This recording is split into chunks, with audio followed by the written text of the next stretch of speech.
What does freedom mean to you? Does it mean the freedom to choose? The freedom to have a family and raise your kids according to your own values? What about living a wild, adventurous life, experimenting with music, relationships, or art? What does freedom really mean? What if freedom meant something that only a few Americans still understood? What if it meant that your choices and your values were set by you, rather than by some politician in a far-off capital? Some people think we're only free to choose to live exactly how they live, by their moral code, or their narrow worldviews. But if liberty means anything, it means that you, and you alone, have the power to exercise your rights to which the laws of nature and nature's God granted you. It's time to put these principles back into action. It's time to restore the American dream, activate in our communities, and take our country back.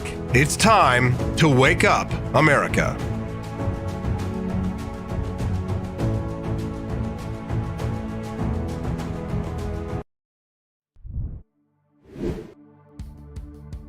Morning at 7:01, and you're watching and listening to the Wake Up America show with Austin Peterson. It's time to rise and freedom. Thanks for joining us today. A shooter's manifesto at a school in St. Louis has me wondering if the real problems of violence and education have been laid out in front of us the whole time. We'll discuss this at the top of the show today. And Hillary Clinton has joined the ranks of the pre-election deniers. Pre-election deniers. It's a pre-crime. The former First Lady released a video warning about Republican extremists preparing to steal the next election. I wonder if social media will ban her over that. We'll talk about that at 7:22 a.m. And at 7:30 today, are you in a new tax bracket? The IRS released their new list of tax brackets, and we'll discuss the latest round of theft with John Miltimore from the Foundation for Economic Education. That's at 7:30. And at 8 a.m. this morning, your burning questions answered. Judge Andrew Napolitano will join me to discuss the constitutionality of affirmative action. Plus, his latest column has him arguing that one of our recent presidents should be brought up on charges as a war criminal. Can you guess which one? Send us a text, 573-319-1586. That's 573-319-1586. Then at 8:22 a.m. this morning, the marquee story, Twitter employees sent a list of demands to Elon Musk. Yes, their incoming boss, Elon Musk, is slated to take over the company on Friday. You're going to laugh your tail feathers off when I read this to you. Make sure you don't miss that bit of comedy this morning, again at 8:22. And at 8:30 this morning, JD2 Chili's latest piece asks the question whether crime is actually going down or up. Who can tell? Well, statistics don't lie, right? Well, actually they can, and they do. And we'll talk about that with JD2 Chili this morning at 8:30. All that and more on the Wake Up America show at wakeupAmericaShow.com. Thanks so much for coming on this morning and joining us. If you're with us live and not listening later, This week is a YouTube Blitz where I'm asking all of my live followers and listeners who are joining us, if you're over on Twitter this morning, or if you're on Rumble or on Facebook, or wherever you're watching or listening to the show. We're on a whole bunch of different pages these days. I would really appreciate it if you would join us over on YouTube. We're doing a YouTube Blitz all week where I'm asking everyone to join us over on YouTube at youtube.com/AP for Liberty. And we are very close to the monetization for YouTube. Things have been going very well for us. We're at 2,471 public watch hours, or excuse me, 2,559. And we're trying to get to 4,000 public watch hours so that we can get to monetization, so that we can support the show just by watching it. That would be great, and I would be super helpful. And I hope that you will do that today. Join us over at youtube.com/AP for Liberty, and we'll be very grateful for that. We've got a lot of exciting things to discuss today and a lot of things happening. Tomorrow night, Thursday night, I will be at my alma mater, my college. I'll be giving a speech at Missouri State University, where in Springfield, where I went to college, and I'll be speaking at the Turning Point USA group's speaking engagement that they have set up for me. Very exciting. Going to be a great event. I do plan to stream the event. And so hopefully you'll be able to actually watch the video live. It's going to happen at, I believe, guests are arriving at 6:30 and at 7 p.m. tomorrow night, the 27th of October. You'll be able to watch it. I'm going to try and stream it to all of the social networks, just like I do with this show. Hopefully I won't have any technical issues, but we'll see. So if you'd like to watch my speech tomorrow night about the price of liberty, then definitely try and tune in tomorrow night at 7 p.m. And to watch the show. Great. Okay, so let's start at the top of the show with these. One last quick announcement, some house cleaning before we get started. This is the final week of the month, which means that everybody who is a monthly supporter is entered to win a prize giveaway. So we're going to raffle off one of the items from the AP for Liberty shop website. So if you are not a monthly supporter, now is your chance to get in there and become a monthly supporter. The cool thing is that you can become a $5 a month supporter of the show and win an item that's worth more than $5. So if you do like a monthly donation now, it's possible you could win something like a $20 t-shirt, or like a $30 50 caliber bullet opener for your beers, or whatever, a bottle opener. I haven't decided what we're going to give away just yet. But if you want to get entered into the prize drawing and you want to support the show, just head over to wakeupamericashow.com/support, and you will be entered to win a prize. Should be great, right? Okay, cool. So let's talk about this manifesto, because I thought this was fascinating, and I think that it truly reveals the problems when it comes to the question of violence and school shootings. Of course, leftists immediately latched on to this incident in St. Louis, where a 20-year-old St. Louis school shooter killed three people. Two people were killed and 7 others were injured. The shooter was identified as Orlando Harris, and he left behind a handwritten manifesto. This shooting took place this Monday at the Central and Visual and Performing Arts High School. The St. Louis Metropolitan Police Department Commissioner Michael Sack had read the gunman's manifesto during a news conference on Tuesday afternoon, and it was quite chilling. And I do believe that it revealed to us the actual problems that we're facing in society. And I don't know what the solutions to this are. Maybe you have a good idea. You can send us a text once I read this. Tell me what you think. 573-319-1586. That's 573-319-1586 if you'd like to text the show this morning. Here's what the police commissioner read from the shooter. He wrote, "I don't have any friends. I don't have any family. I've never had a girlfriend, and I've never had a social life. I've been an isolated loner my entire life." This was the perfect storm for a mass shooter. So in reading this, we can see some of what's going on in his mind. He feels isolated, he feels alone, quite possibly angry and resentful of others who have what appears to him to be healthy relationships, and so a desire to lash out. In addition to the rifle that the shooter brought, he brought quite a bit of ammunition. He had 7 magazines that he wore on a chest brick. And he also had, it looks like he had about 600 rounds of ammunition, but the investigators believe that his rifle jammed, probably saving a lot of lives. According to reports, the shooter also left a map of the school in his car, along with a list of other school shooters, and their death toll indicated that he wanted to be next on the list. So he was seeking notoriety in this one. But let's go back here and take a look at what he had to say, and let's break this down sentence by sentence. So this shooter wrote that I don't have any friends, I don't have any family, I've never had a girlfriend, I've never had a social life, I've been an isolated loner my entire life. This was the perfect storm for a mass shooter. So the problem is for me, for the Central Visual and Performing Arts High School, right? This is a magnet school. So this is not like some kind of eh, stereotypical urban inner city school that you might think would be, rife with violence. This is actually in a pretty decent neighborhood in St. Louis. We spoke to our friend Camelia Peterson yesterday on this topic, where she was talking about how she actually lives just down the street. She has a house just down the street from the school, and was talking about how it's a nice neighborhood. She drives by that school every day, and she was shocked that something like this would happen there. So, what's interesting, and you don't have any family. My curiosity, is piqued from the fact that, how do you not have a family and then go to this, nice school? And well, the fact is that St. Louis is a very dangerous city, just overall.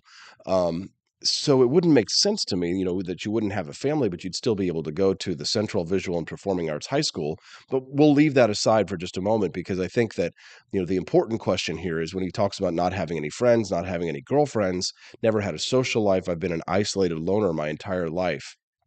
This being a perfect storm for a mass shooter. What's fascinating to me is that we've never been more connected as a society. We've never had more opportunities to connect as a society.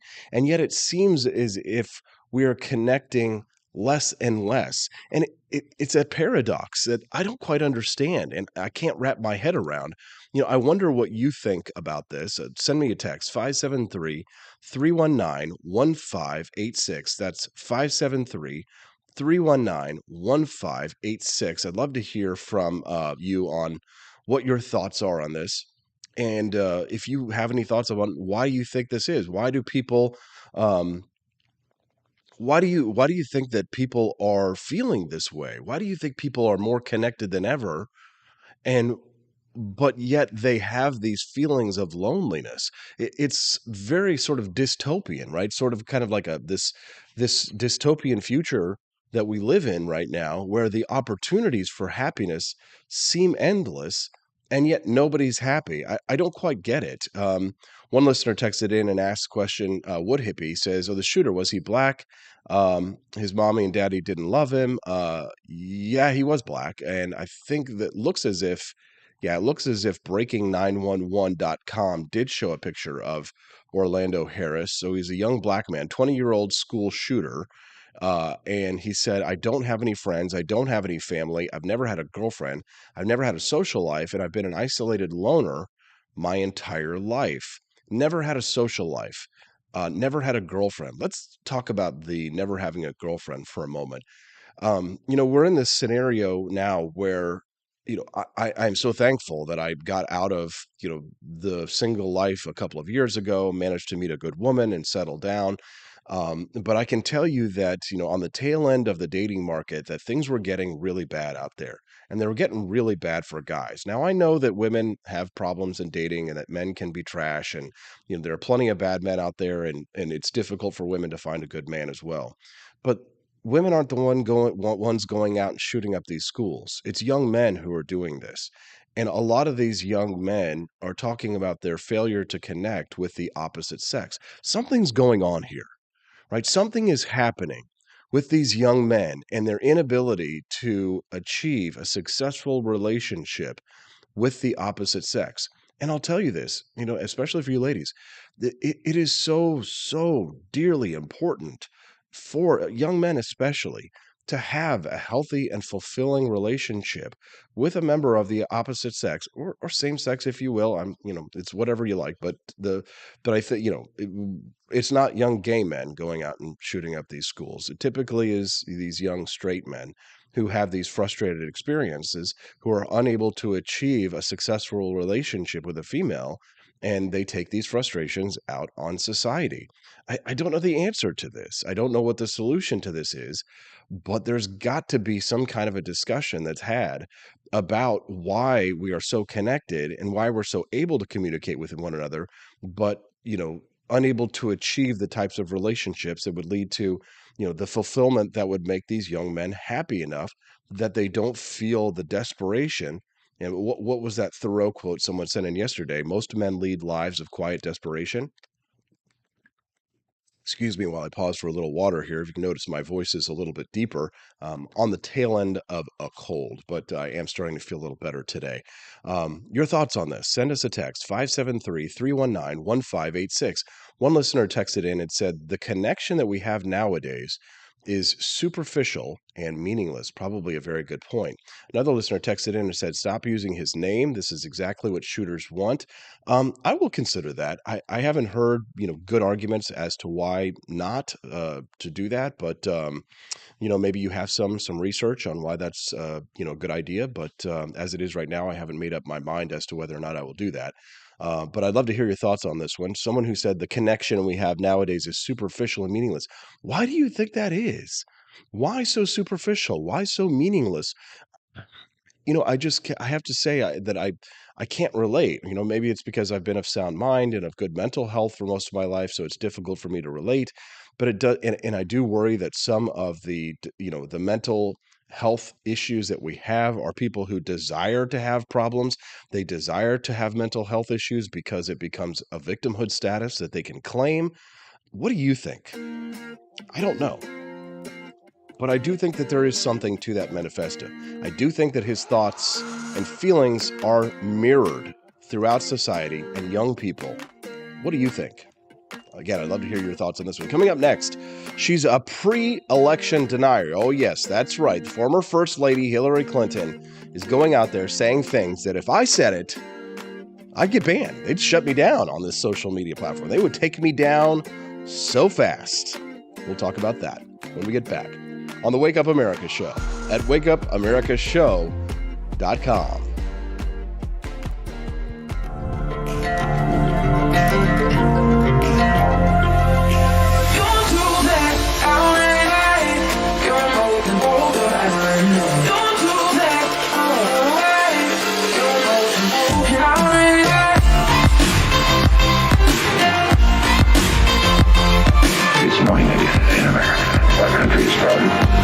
And better.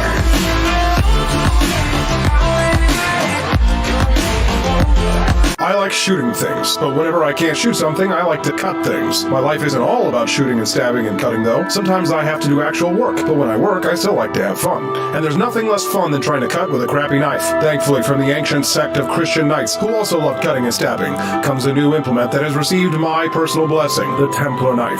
Like the ancient sword of Excalibur, you don't choose a Templar knife, it chooses you. You just decide what kind you want on the website first, however, and then order it online, and then it chooses you. The Templar knife comes in a variety of shapes. As a man of culture and taste, I have decided I will never use a terrible knife again. And thanks to the inspiration provided by this excellent product, I have decided to launch a new crusade against anyone using less than superior knives. Join me, brothers and sisters, by visiting uppercuttactical.com/pages/Templar-knives. That's a lot of slashes. For that, you'll need a Templar knife. For 10% off, use code AP for Liberty and join me in a quest for glory, for liberty, for Christendom, for the Templar knife. Get yours today. Fire.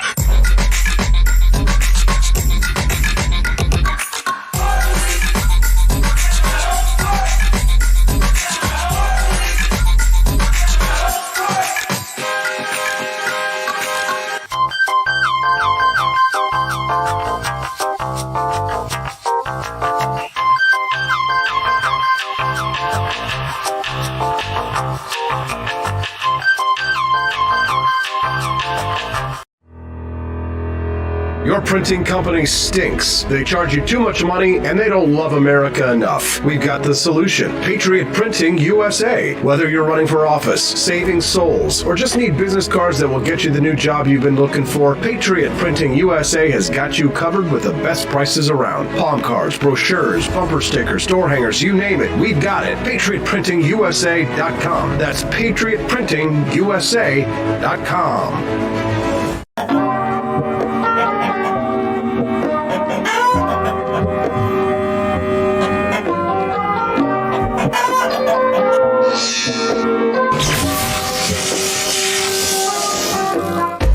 Want an engaging website to boost your business? You're just a click away from 5-star Fiverr talent. Hundreds of freelancer skills like web design. Head to Fiverr.com today and get something started.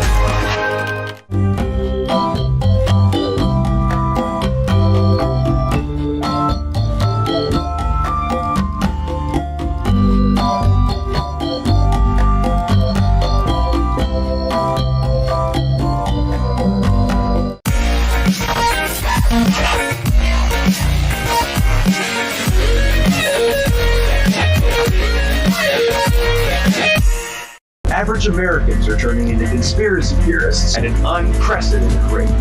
Flip City Magazine was created for new converts to aid in their in-depth research along the path of absolute truth.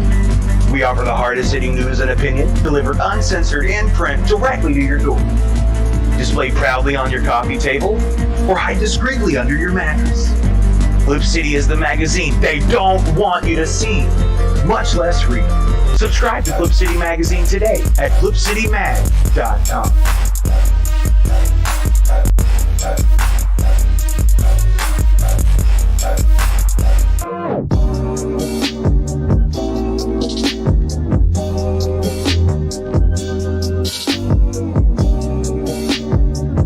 I would remind you that extremism in the defense of liberty is no vice.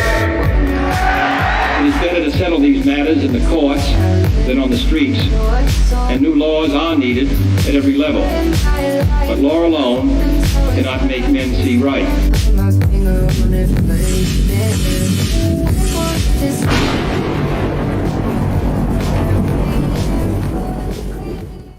Good morning at 7:21, and you're watching and listening to the Wake Up America show with Austin Peterson. It's time to rise and freedom. We love it when we get callers on the line, especially our favorite caller. Joining us now live on the phone is our good friend, the Wood Hippie, calling in from mid-Missouri. How are you doing there, Wood Hippie? I'm doing well. Good morning, mid-Missouri, America, and planet out there. Thanks for coming on, Wood Hippie. What did you want to discuss? So all the election fashion voting last night. Elder abuse. Oh, yeah. Well, the left is already saying that we're attacking him because we're ableist. Yeah. But we're bullshit. Word that y'all made up. It doesn't really mean anything. You're really slandering actual people with disabilities. See, this isn't everyday items. We're talking here. We're talking about one of 100 people in the nation. A really important job. So, we kind of expect you to be able to talk and campaign and stuff like that. So, it's nothing personal. You're just not ready for the job right now. And I don't have the desire to let you to grow into it or, you have to go now. This is it's dirty. Yeah, and the last thing that we need to do is send somebody else to Washington, D.C. who has the mental capacity of Joe Biden. We don't need two people up there. We don't need two people in D.C. with that kind of mental problems. And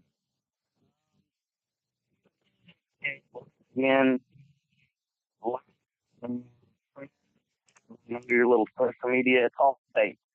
Mm-hmm. None of them can help you change it. And even change it. Google Maps, I can't find you. Well, I'm on the country road in the middle of nowhere. I don't know. See, that's the whole thing. These existences have been on some device parents raise them babies, not into like little boring idiots. So exactly how did he solve any of the world's problem by telling a black girl he is a black man? That's crime right there. Well, and the reason you shouldn't say his name is because he made a list of the other shooters and their body counts, and so you're only perpetuating the next dude, you know?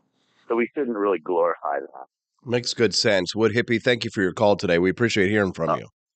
Yep, thank you. Absolutely. You can send us a text at 573-319-1586. That's 573-319-1586. We'd love to hear your thoughts on this story.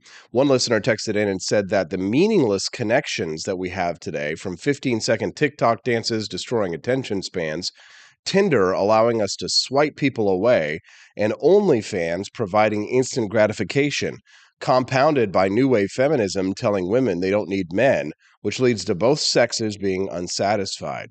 Women are unsatisfied trying to have kids when it's too late, and men have none to provide for or protect. So OnlyFans and meaningless hookups become the norms. Wow, that's pretty good. Jason Wilkins from the 417 sent us a text this morning. He said that people have replaced authentic connection and interaction with digital connection. I see people as questions all the time in groups, and ultimately someone says, "You can Google that, dummy." But I can clearly see that they are just looking to connection with another human on some level. Jason, that is a really good point. Yeah, I've seen that too. People are out there trying to talk to another person and asking them questions, and they're like, yeah, you can Google that. They get jumped over it. You know what it is there's this superiority complex that people have too. They love to be able to show how intelligent they are. And, that's probably part of it. So part of it is that people are reaching out, but another part of it is that people are pushing other people away. And another listener on the question of whether or not you should use the shooter's name, they said there is less reason to use his name than there is for you not to use his name. There's zero benefit to using his name in social media or in media at all. Just call him the shooter. And if this change is made far and wide, they'll stop at least the shootings that are done for notoriety purposes. Makes good sense. Definitely something that I will consider. I'd love to hear your thoughts on that as well. Send me a text at 573-319-1586. That's 573-319-1586. All right, let's head over to our Twitter weirdness scene. It's time to take a look at somebody who is committing a pre-crime by pre-denying pre-election. Let's take a listen to our former First Lady and what she has to say about the upcoming elections. Hello, Indivisibles. I'm here to highlight something that is keeping me up at night. And I know this group really understands what I'm about to say. I know we're all focused on the 2022 midterm elections, and they are incredibly important.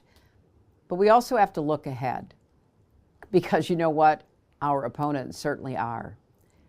Right-wing extremists already have a plan to literally steal the next presidential election. Right-wing extremists literally have a plan to steal the next election. Now, I can say that. You can say that right-wing extremists, I prefer to say extremists, but I only like to say extremists because now, even though that I know that that's incorrect, everybody likes to correct me on that. So I say extremists because people are like, they like to show how intelligent they are by correcting me by saying it's extremists, not extremists. All right, but whatever. But you can say right-wing extremists have a plan to steal the next election. Now, if you said the opposite, if I said the opposite right now, and we're broadcasting to Facebook, Twitter, YouTube, wherever, they would pull down this stream. They would pull this show down if I said that. Isn't that fascinating? You can say this. Certainly are. Right-wing extremists already have a plan to literally steal the next presidential election. You know what? I don't like extremists. It's extremists. Everybody else has to change, not me, you. And they're not making a secret of it. The right-wing controlled Supreme Court may be poised to rule on giving state legislatures, yes, you heard me that correctly, state legislatures the power to overturn presidential elections. Just think, if that happens, the 2024 presidential election could be decided not by the popular vote, Which or it even never by will. the anachronistic Electoral College. Bitch, don't you get started on the Electoral College. I'm not having it. You're not having it. I can't stand it. You can't stand it. Before we go to our commercial break, I thought that it would be interesting for me to play this clip. I did pull up this John Fetterman debate from last night where he was asked this question about fracking. Take a listen to his performance from last night. Energy independence. I must correct the record. Just a second, Mr. Oz. I do want to clarify something. You're saying tonight that you support fracking, that you've always supported fracking, but there is that 2018 interview that you said, quote, I don't support fracking at all. So how do you square the two? I do support fracking, and I support fracking, and I stand and I do support fracking. Okay. I don't know what to say about that one. All right. Well, I've got to go to a commercial break. But when we get back, we're going to talk to John Miltimore, managing editor of the Foundation for Economic Education, about whether or not you're in a new tax bracket and you're going to owe more federal taxes. That's right. We'll talk about that when we get back on the Wake Up America Show at wakeupAmericaShow.com. Want an engaging website to boost your business? You're just a click away from 5-star Fiverr talent. Hundreds of freelancer skills like web design. Head to Fiverr.com today and get something started. American conservatism is distinct, like America is distinct from the United Kingdom. American conservatism's roots comes out of the Wild West, out of pioneerism. The difference between American conservatives and European conservatives is that Americans are cowboys. We are that God, guns, gold, and girls. It's wild here. And we should stay that way. We shouldn't allow a European version of conservatism to come and infect us here. We like it wide open spaces here, deep in the heart of Texas and all that.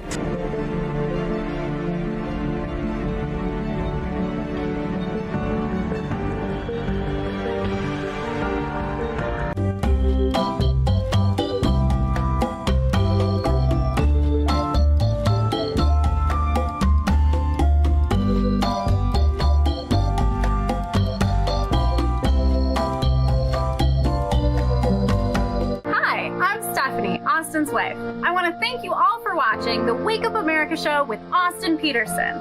This show has been a huge venture for our family, so we would love it if you could join us. I believe in liberty, and I believe in Austin's ability to spread the ideas of liberty. Do you? I want to ask you today to join Peterson's Patriots with a pledge of $17.76 a month. Help us to stay cancel-proof so we can spread the message of limited government across the country. I joined Peterson's Patriots myself, just in a little different way. Visit wakeupAmericaShow.com/support and make your pledge today.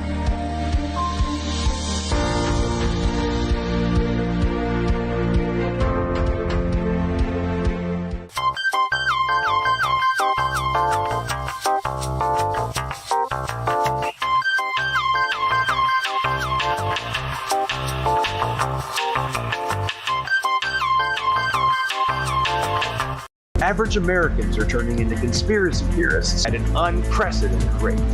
Flip City Magazine was created for new converts to aid in their in-depth research along the path of absolute truth. We offer the hardest-hitting news and opinion delivered uncensored in print directly to your door. Display proudly on your coffee table or hide discreetly under your mattress. Flip City is the magazine they don't want you to see, much less read. Subscribe to Flip City Magazine today at flipcitymag.com.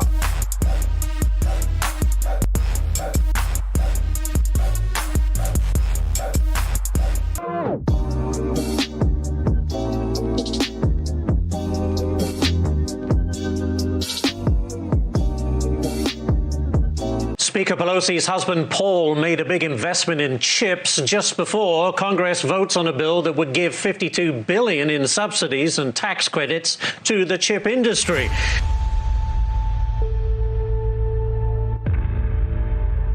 Over the course of your career, has your husband ever made a stock purchase or sale based on information he received from you? No.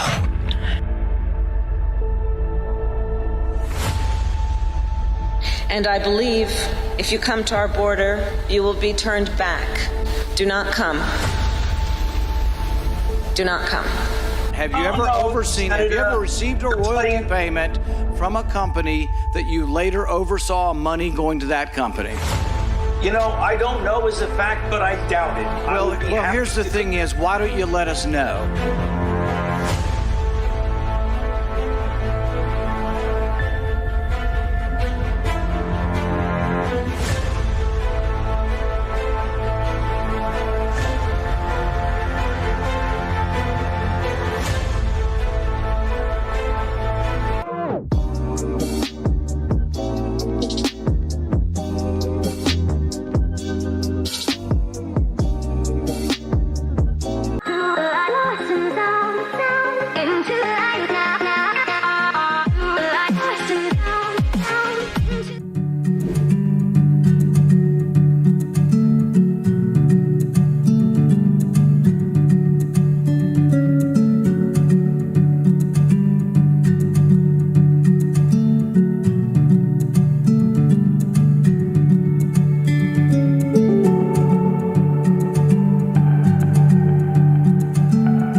Good morning at 7:35, and it's time to rise in freedom. You're watching and listening to the Wake Up America show with Austin Peterson at wakeupAmericaShow.com.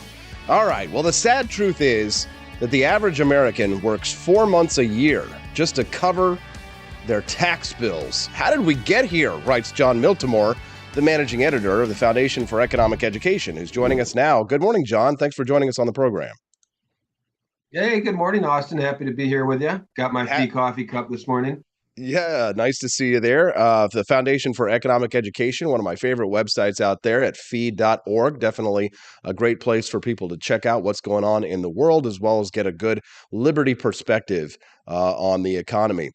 John, the IRS announced that they had adjusted their tax brackets. I don't quite understand all this kind of stuff because it's a little too complex for me. I just send them a check every year and pray to God that I don't get an audit.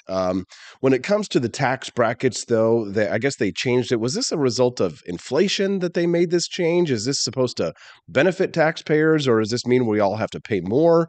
What was this? What brought about this change? Yeah, marginal rates stay the same, but every year the IRS does adjust the bracket for income.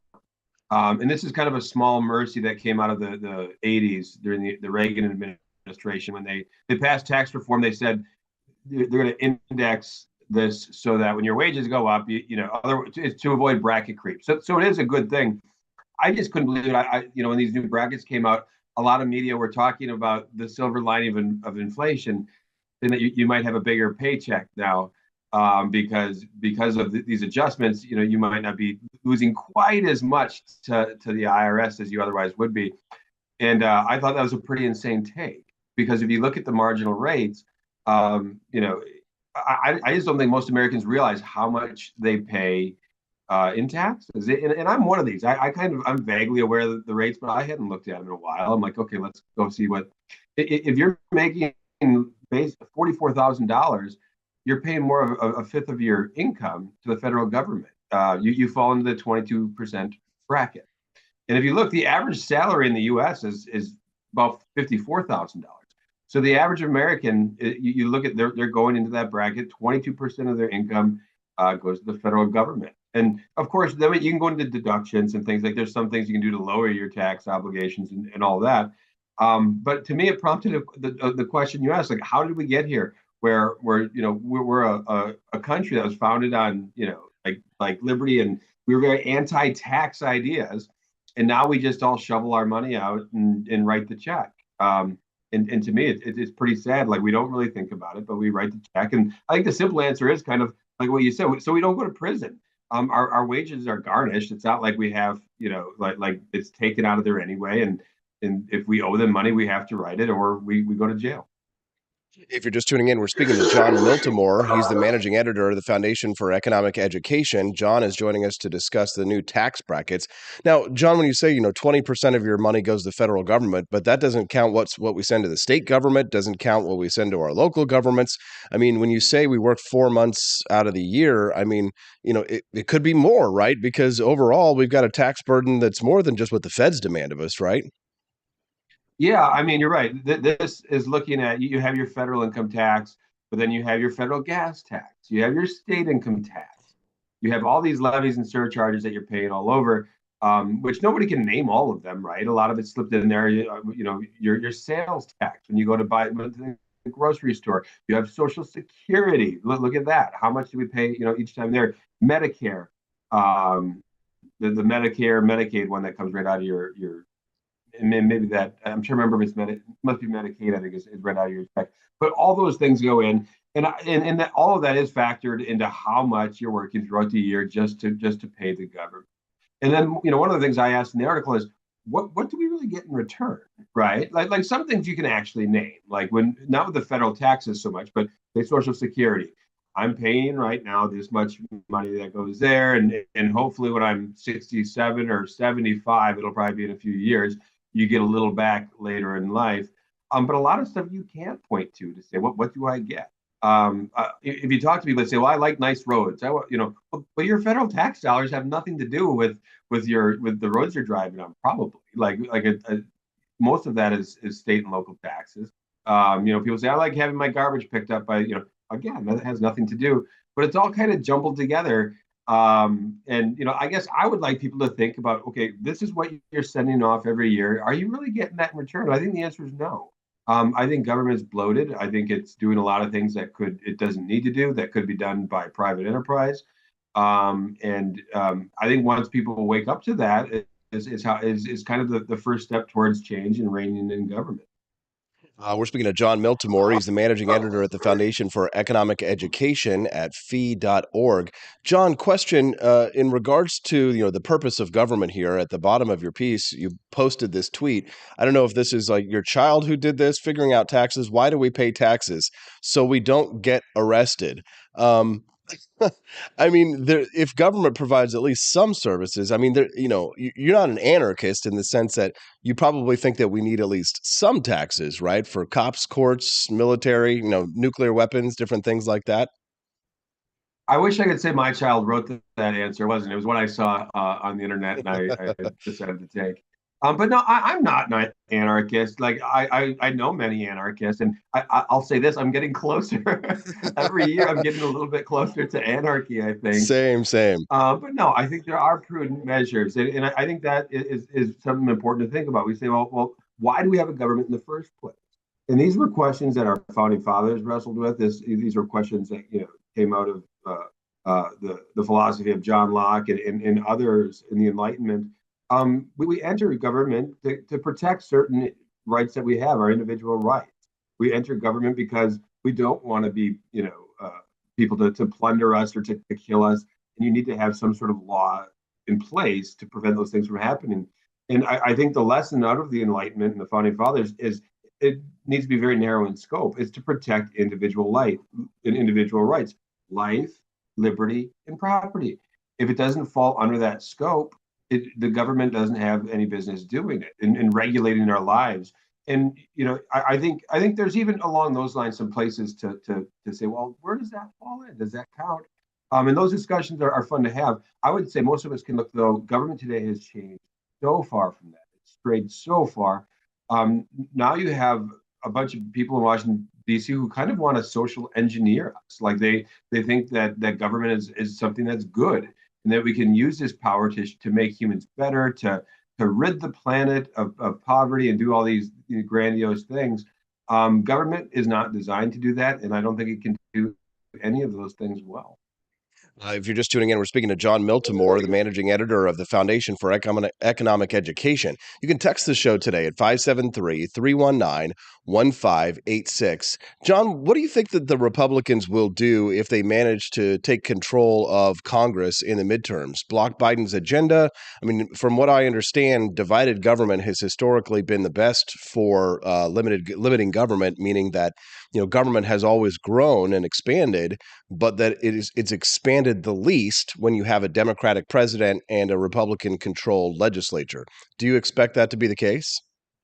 Yeah, I think we're going to see gridlock very soon, and I'm voting for gridlock. I mean, it is one of the things. There's a lot less harm that can be done when you have divided government, and whether it's just the House or the House and the Senate, we'll find out soon. But I think first and foremost, you have gridlock. Second, I look forward to congressional Republicans holding hearings on some of the things that have been going on the last couple of years, as far as the White House using really being proactive about controlling speech through direct dialogues with Facebook and Twitter and these companies, and deciding what kind of information is misinformation and how they should censor. Things like that are very concerning to me. You have all the things going on, like some weird things with the coercive policies we've seen the last couple of years with the coronavirus. I think we need some answers on that. And the origins of this virus itself, which to me is so bizarre. We've spent the last 2 years in this pandemic, and we've lived it, we've suffered through it. It's been a miserable thing in so many ways, but nobody seems very curious about where the virus came from. And to me, that's crazy. We know that we have facilities that play around with viruses. We know that some of the places where this is happening don't have very good security. But we really don't have much curiosity in digging into how this virus, was released or created or however it is. I think we have some hunches, and I think that might be why nobody wants to go there. And I, for one, think it would be just disgraceful if we decide not to dig in and ask serious questions about how the coronavirus spread across the world and killed all these people. Good stuff. John Miltimore, managing editor of the Foundation for Economic Education. You can read his columns over at fee.org. That's FEE.org. John, thank you very much for coming on the program today. Hey, thanks for seeing you again, Austin. Yep. Always fun. Appreciate having you on the show. Do you like John Miltimore? Send us a text at 573-319-1586. That's 573-319-1586. All right, coming up next, I think it's time for us to have a little fun. It's spooky season, after all. I don't know about you, but I'm a big fan of Halloween. I love the Halloween season. And I thought it would be fun to talk about some horror movies. Are you a horror movie buff? Because I am. As we go out to the end of the hour, some of my favorite movies, though, my favorite horror movies are ones where you actually almost never see the monster. Can you think of one? What's your favorite movie where you actually pretty much never get to see the beast, but it's still terrifying for that reason alone, right? Well, let's talk about that when we get back on the Wake Up America show at wakeupAmericaShow.com. I enlisted as a medic to be there to help my patients, and after an injury, I found myself as a patient. I experienced post-traumatic seizures. Depression is a big one that comes along with it, PTSD. So I pursued my PhD in neuroscience and regenerative medicine. The coalition has helped fund my academic pursuits. They genuinely care about helping the vet in whatever way that they can. Through supporting the coalition, you're supporting some of the veterans that have the biggest needs. Visit SaluteHeroes.org to learn more.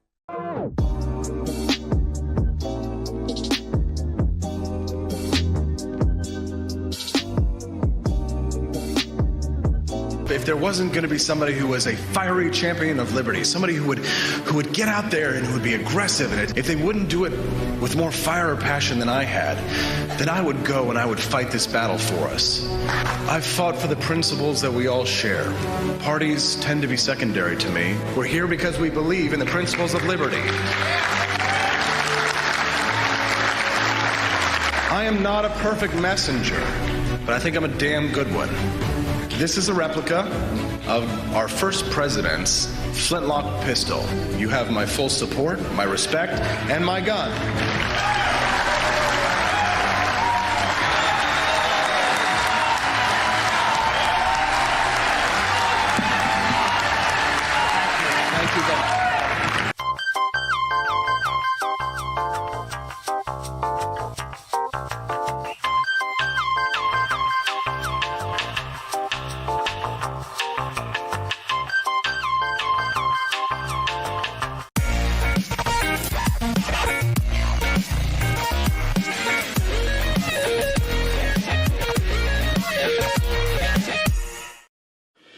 had enough yet?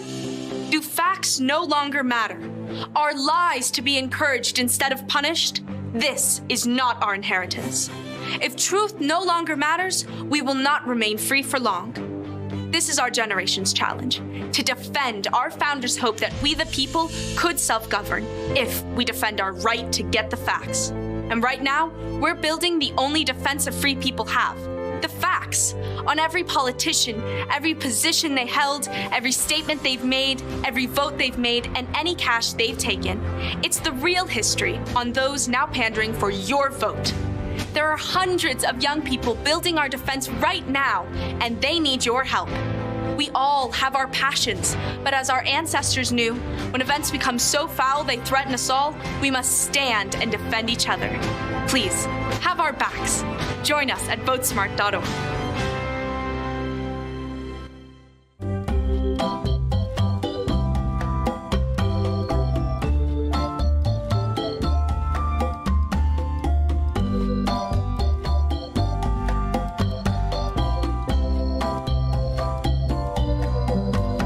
What would happen if I had to pick up the phone, call 911 for one of my family members or one of my neighbors? What would I do if no one was on the other end to respond? What if there was no 911? So you can be a part of the solution. Anybody can be a firefighter. Male, female, younger, older. We have school teachers. We have leaders in business. Is me, you, anyone that wants to be. There is no typical firefighter. Halloween is coming. The festival of Samhain approaches, and your lazy butt doesn't have a Halloween costume yet? How can you pledge allegiance to the Dark Lord this year and possibly offend everyone at the same time? Visit the AP for Liberty shop and get your shirt today. The 9 most terrifying words in the English language are, I'm from the government, and I'm here to help. So grab your government is scary tea and tell everyone at the party that you're here to help. Other great seasonal items are available as well, so don't miss out. Then visit AP for Liberty Shop today. That's apforlibertyshop.com.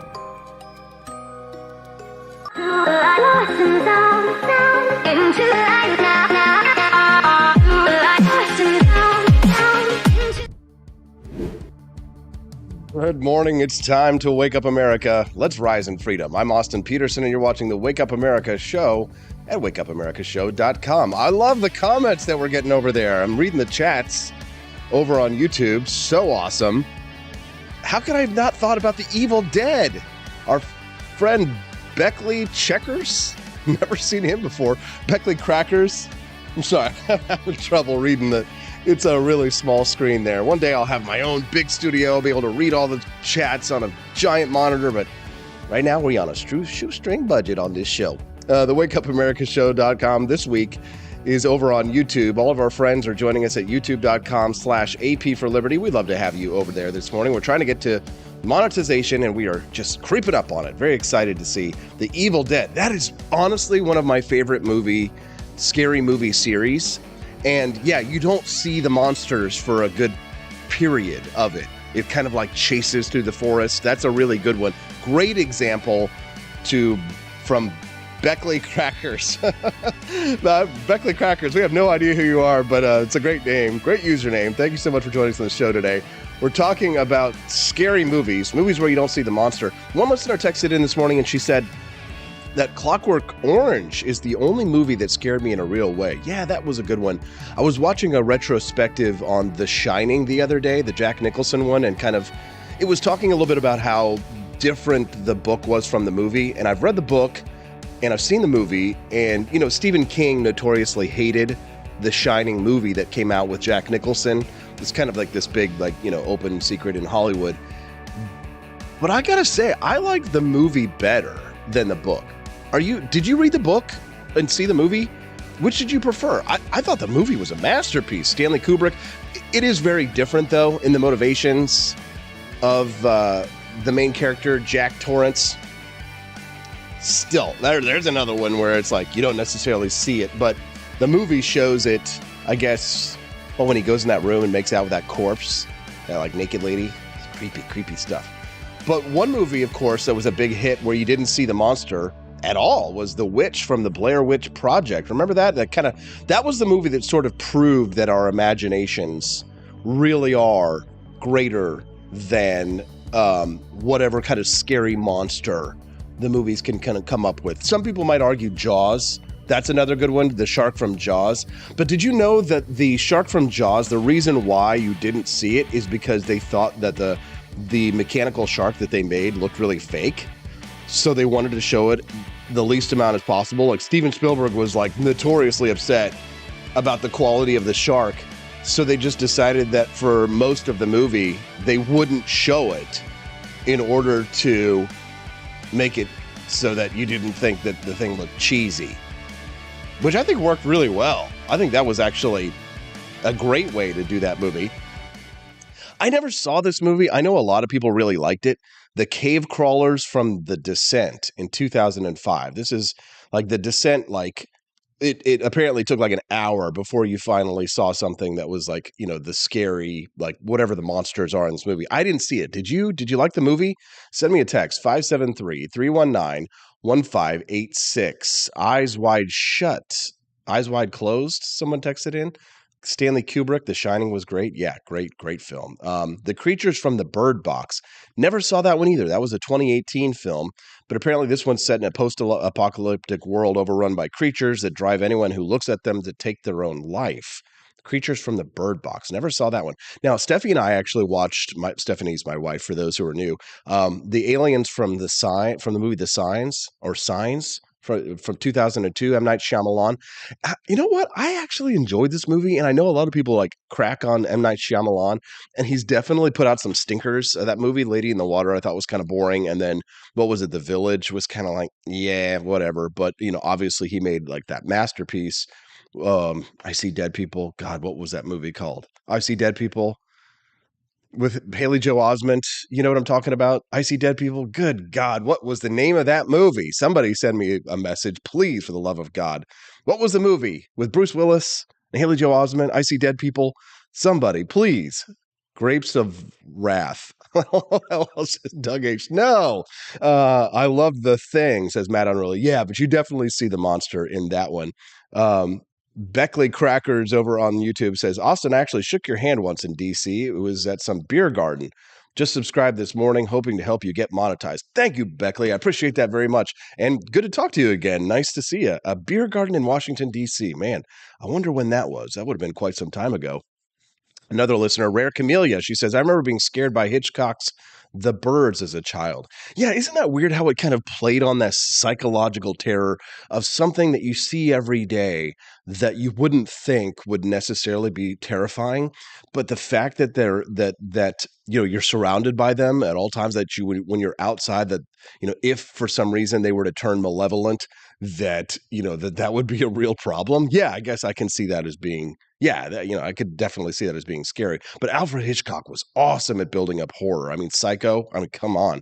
Sixth Sense, Corey Kleiber. Thank you, Corey. Thank you. Sixth Sense, quite the caricature. Thank you very much. Nathaniel Kane. Appreciate that, Nathaniel. Appreciate that. Yes, Sixth Sense was the movie that I was looking for. Eyes Wide Shut. Yes. Andy Opperman texted in this morning, said Sixth Sense. Yes. Sixth Sense. Feel kind of stupid this morning. Never saw this movie either. 1942, The Cat People. From Cat People. This was another one where they didn't show the monster. The Demon from The Exorcist. That's a good one. Yeah, you know, you got Linda Blair in there looking all scary, but you never saw the actual demon, right? Pazuzu is what they were called. Don't say that name 3 times or it will come out and haunt you. Like you get like a single frame of this white face that flashes on the screen twice, and that's like the only time that you get to see the monster or like whatever is considered to be Pazuzu. But then remember the xenomorph from Alien. They delayed that one, right? But it had to kind of like go through its whole life cycle before it becomes the xenomorph. So if you include the facehuggers entrance, the movie's main alien has 4 minutes of screen time because the director Ridley Scott believed that showing the creature sparingly would heighten the scenes when it does appear. And now the xenomorph is like monster movie royalty. So he was right about that one. The Ghosts from the Fog, that movie didn't really scare me that much. I didn't think it was I don't know. I guess maybe back in the 1970s, but by the 1980s, we were seeing like these gore and slasher films. You know what movie I watched the other day that I hadn't watched since I was a kid that was a good one? It's kind of it's a weird like buddy cop / alien horror film. It was called The Hidden. And that movie, for some reason, terrified the crap out of me. Like some stripper has like a slug come out of her mouth and it's like, possessing people. Okay, please. Has anyone else ever seen that movie? It's like a terrible movie, but it's like so bad it's good. The Hidden. Yeah, it was a great film. At least I enjoyed it. Like horror, buddy cop, part buddy cop movie, part horror film, part action movie. Pretty good. I think you can see it for free on like YouTube or something like that. But they definitely show the monster in that movie. All right, when we get back, Judge Andrew Napolitano answers the question, is affirmative action constitutional? Talk about that and more when we get back on the Wake Up America Show at wakeupAmericaShow.com. Hello, my name is Kelvin. Welcome to Frenchy Bush. This is my Didi's website. Now I've decided to speak to you with my real voice for the first time ever to tell you about how cool Frenchy Bush is. But I've decided that this is the perfect opportunity to share with you. Frenchy Bush is a good website. You should follow us on socials. If you like Frenchies or any kind of bulldogs, me and my new brother George are going to try to make your life more fun. Hello, I'm George. My neck isn't really thick yet, but it will be. We are so glad you're here. Please ignore my floating eyeball. It helps me spot predators who might be approaching from the sides. Didi made Frenchy bullshit to review things that he uses on me and my brother to tell you if it's good or bullshit. Take this collar, for example. Didi really likes it. Didi said it's really handy because us Frenchies got thick necks. Need something really tough. People think Frenchies are little, but if you look at us from below, you can see we are really pretty buff. Beefcake, yes. Look at my creamy thighs and chest. Yes, you like that? Big brother, please focus. Frenchy Bush. Please follow us for more great content and read the Frenchy Bush blog for more fun and cool stuff.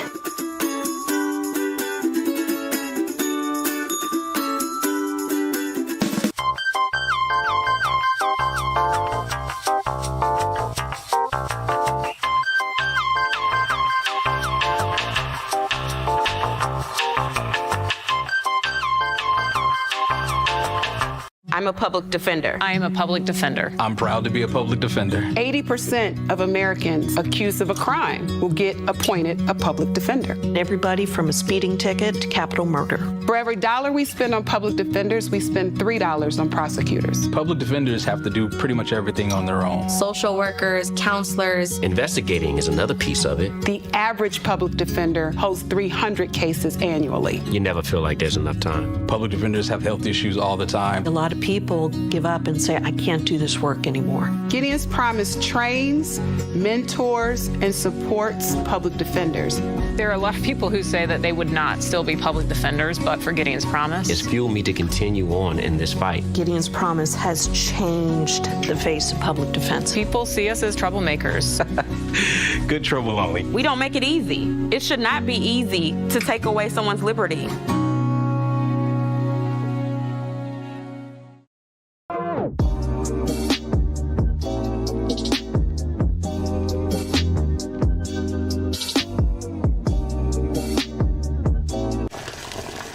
Ever hear the one about the frog? Put a frog in a pot of boiling water and it'll jump right out.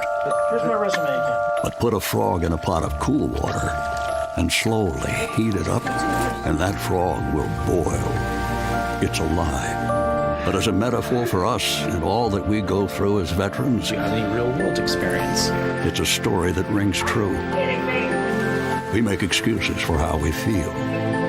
We push everything down. We tell ourselves the lie that it's easier to stay in that boiling water, to disconnect. And some days, maybe it is. But you've never been interested in easy. Make no mistake, reaching out is hard. Do it anyway. You're not alone. You've got this. You are not a frog. Find resources at va.gov/reach.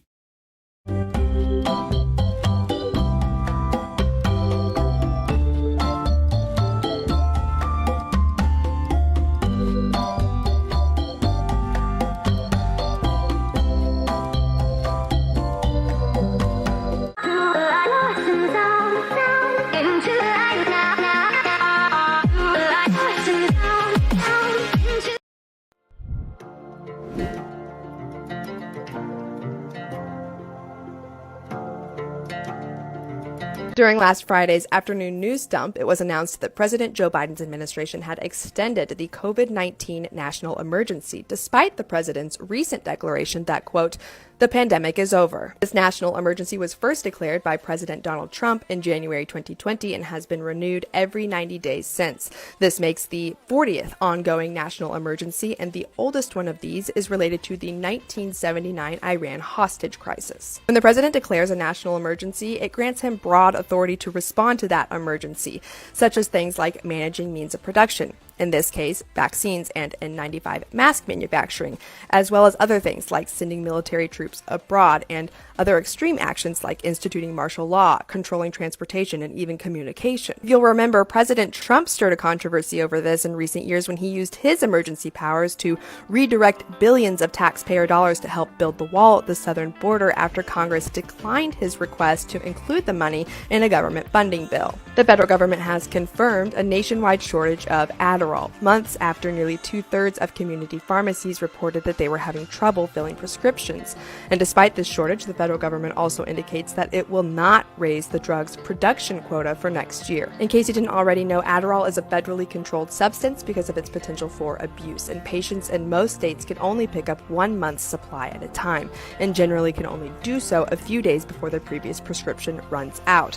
In response to the current shortage, the Food and Drug Administration has recommended that patients speak with their providers about finding alternative methods for treatment. The Drug Enforcement Agency, more commonly referred to as the DEA, every year sets up a production quota for Adderall to establish the quantities made for medical, scientific, and industrial use. Prescriptions for Adderall last year were up 10.4% compared to 2020. Between then and now, in response to the COVID-19 pandemic, officials had relaxed federal rules that had required traditional in-person examinations before the prescription of addictive drugs like Adderall and Xanax. And in response to these rule changes, there was a boom in telehealth startup apps that were designed to streamline this relationship between remote providers and their patients. One of these popular telehealth apps, known as Cerebral Inc., is now under federal investigation for deceptive and unfair advertising and marketing practices after the Federal Trade Commission announced that it was stepping up enforcement against companies that, quote, trick or trap consumers into subscription services.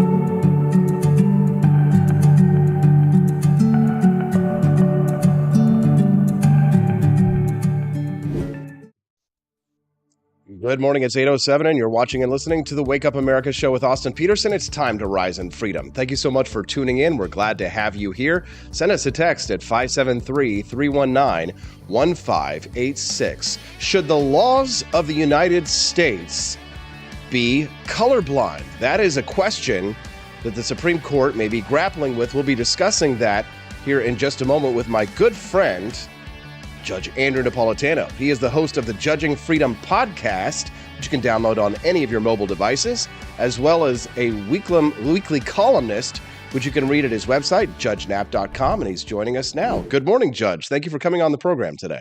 Good morning. Good morning, Austin. Thank you for having me on. Always a pleasure, my dear friend. The highlight of the week for me. Maybe that says as much about my week as anything. But I love our time together, in part because it's so reminiscent of our happy days together at, what's the name of that network where we worked? Oh, Fox. Oh, yes. Those, but I have a feeling that even better days are ahead for us together, Judge, as we develop a working relationship. And I certainly get a lot of great feedback on our interviews from our listeners. So I'm glad that you spare us the time every week. I wanted to talk to you about this, the comments by Supreme Court Justice Ketanji Brown in discussion of affirmative action and whether or not the laws of the United States should be colorblind. At the moment, the laws of the United States are not colorblind. So the big question, I think, is, and you're the one who's primed to answer it, is should they be colorblind, and is affirmative action constitutional? Well, Justice Ketanji Brown Jackson made some incendiary comments when you join the Supreme Court, you have 3 or 4 swearings in. Only one of them is legally valid. The others are ceremonial. And at one of her ceremonial swearings in, where the audience was packed with her friends, colleagues, and admirers, she made some truly incendiary and, in my view, inappropriate comments for a Supreme Court justice. She views herself on the court as representative of African Americans, not only African Americans alive today, but African Americans who are now dead and who suffered because of their race. And she sort of hinted at that in some statements she made during oral argument. Now, she has this position for life. She can have whatever opinions she wants. The history of the Supreme Court is filled with justices sort of coming out once they're on the court. Earl Warren was a conservative Republican governor of California and a liberal Democrat as Chief Justice. But the issue before the court, there are 2 of them.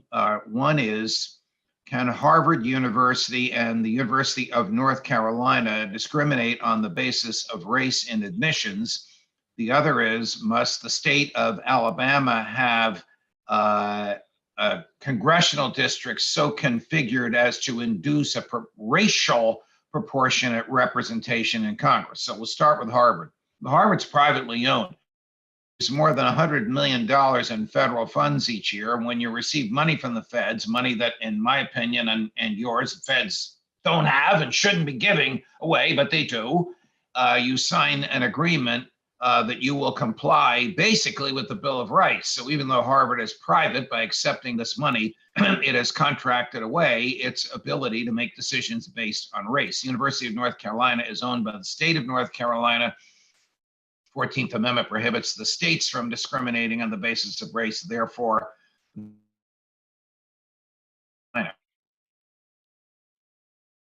and University of North Carolina argue that they can produce a better educational experience for the whites that are there by regulating, controlling, and inducing certain numbers of racial minorities there.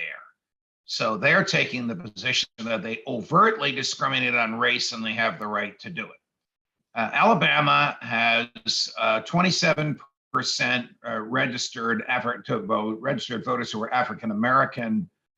They only have 2 of 14 representatives in the House of Representatives who are Black. The Voting Rights Act, which has been pared back by the Supreme Court, was initially interpreted when it was first enacted in 1965 to require roughly the same proportion of members of Congress of the minority race as voters of the minority race. This is an assumption, or this is a rule based on an assumption which is erroneous, that only a Black voter can be represented by a Black member of Congress. But the bigger picture, the one that you raise, is, can governments make decisions based on race? And the short answer is no. The 14th Amendment was written to remove race as a menu from the government's choices. It's clear from the debates on the 14th Amendment. It's clear from the interpretations of the 14th Amendment. But members of Congress who share Justice Ketanji Brown Jackson's view have argued that, my God, look at what the whites did to the Blacks in this country. We have a duty to remediate that. So all of that is now back before the court. We all thought that this was resolved, that racial discrimination by the government was illegal and would never be tolerated, but now it's back before the court. Congress could never have the votes to authorize this. Only life-tenured Black robe judges, of which I was once one, could get away with causing this to happen. I can't predict. Well, I can predict which way it's going to go. I don't think this court will tolerate it. And I think the opinion condemning it will be written by the other black member of the court, Justice Clarence Thomas, who has been against affirmative action his entire public career for the very reason that governments can't discriminate based on race. Private people, if they operate a public accommodation, can't discriminate on the basis of race. How can the government do so? Our friend and listener, Chris Morrill, over in the live stream with an Orwellian injunction, quoted, "All animals are equal, but some animals are more equal than others." If you're just tuning into the program, we're speaking to Judge Andrew Napolitano. You can text the show at 573. That's the statement. I'm sorry, you were giving a phone number. No, go ahead, Judge. Apologies. Go ahead. Well, that's all animals are equal, but some are more equal than others. That's the statement at the end of Animal Farm, articulated by Napoleon and Snowflake, the two pigs who became worse for the animals than their masters had been. Sort of, it's an allegory about the Soviet Union and communism. Really, it's an allegory about almost any totalitarian society where somebody rises up and becomes worse than the totalitarian that they replaced. Fascinating to me too, Judge. People who believe that the Fourth Amendment. Go ahead. No, I was just going to say it's fascinating to me, Judge, that George Orwell was such a devout socialist, and yet his greatest novels, 1984 and Animal Farm, both were critiques of communism, which is really just late stage socialism. It never made any sense to me. Yeah, I agree with you. He's a bit of a head scratcher, but much of what he predicted had happened. Nearly all the terrors of 1984, which he wrote in the late 40s, he predicted that your television set would be able to watch you in your house.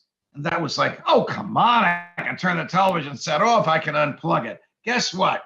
I'm holding up my iPhone so everybody can see it. This listens to you wherever you go. And in some respects, the desktops through which we are now communicating can watch you.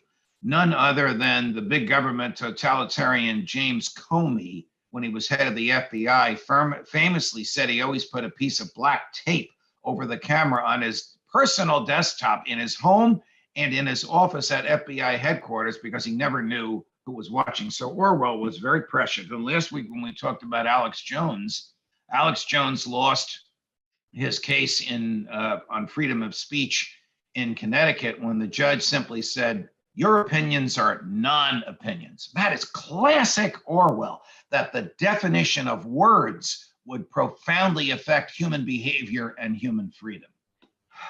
If you're just tuning in, we're speaking to Judge Andrew Napolitano. You can text the show at 573-319-1586. Judge, your weekly column is always required reading for me. I base many of my opinions on the writings that you have. You used to call me the right side of your brain. Well, that would make you the left side of mine.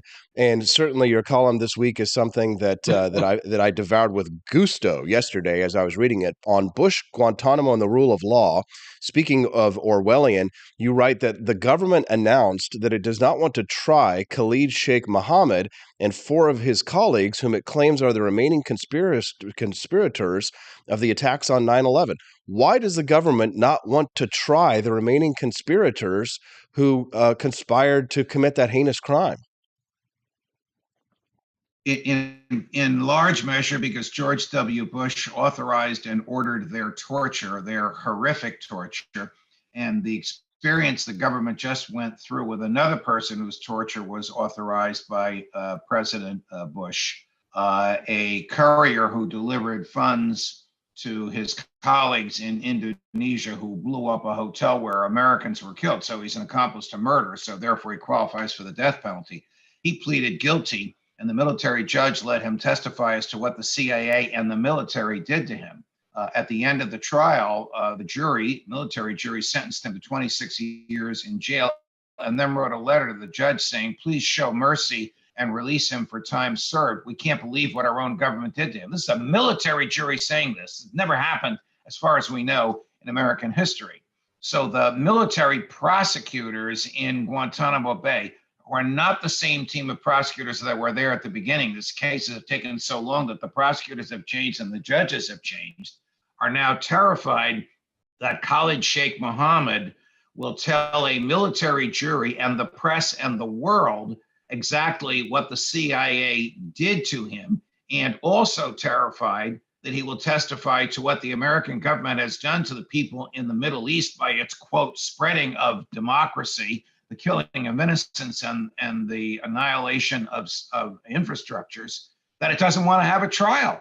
So it's almost inconceivable. The person that we've all been told to demonize was the mastermind after Osama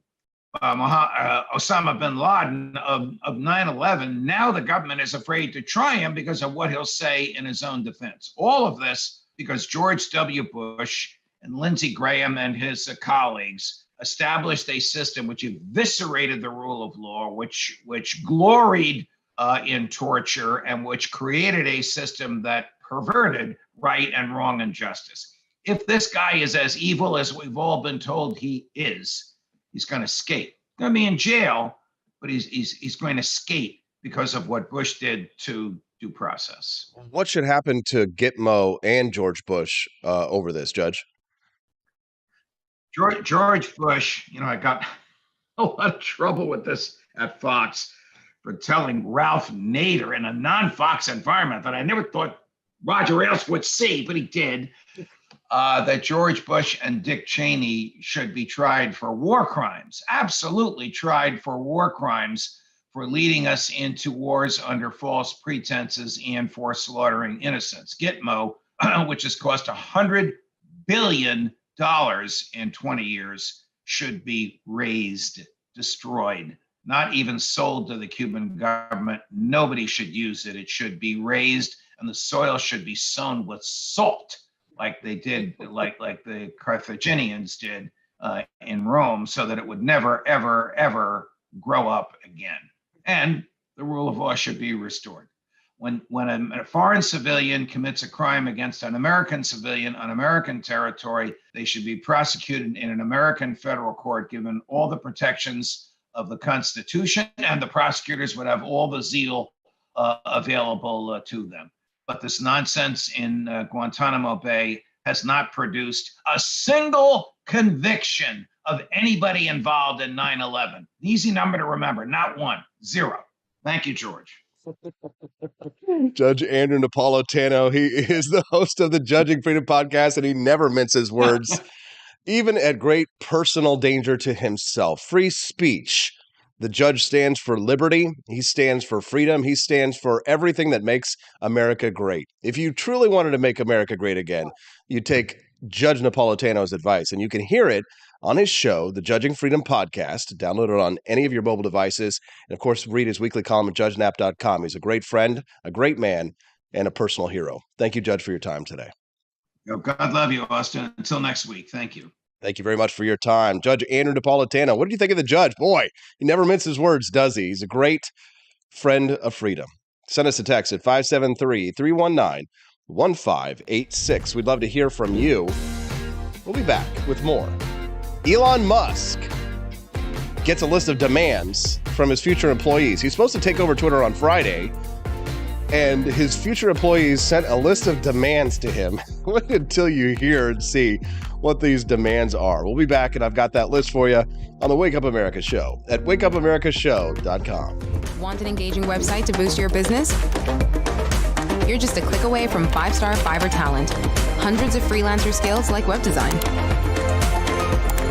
Head to Fiverr.com today and get something started.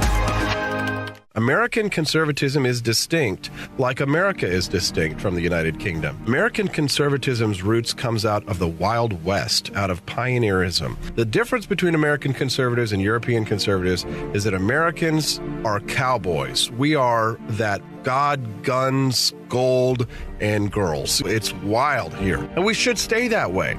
We shouldn't allow a European version of conservatism to come and infect us here. We like it wide open spaces here, deep in the heart of Texas and all that.